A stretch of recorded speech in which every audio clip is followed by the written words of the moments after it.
जयमसी सबैजनालाई गर्नुहोस् सबैजनालाई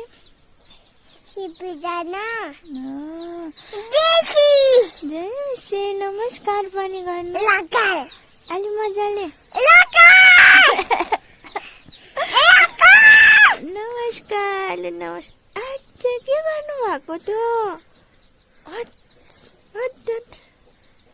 कसले त्यसो गर्नुहुन्छ छोरा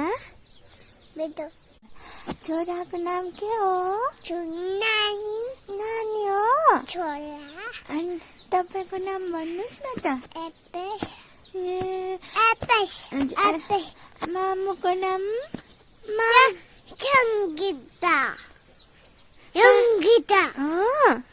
अनि पापाको नाम चाहिँ के हो प्रकाश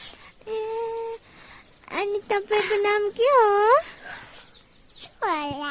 अनि नानाको नाम के हो सामी नाना अनि दिमाको पुष्पा फुप्पाको मुमाको पनि कागज टापी गर्नु भएको ए तातो छ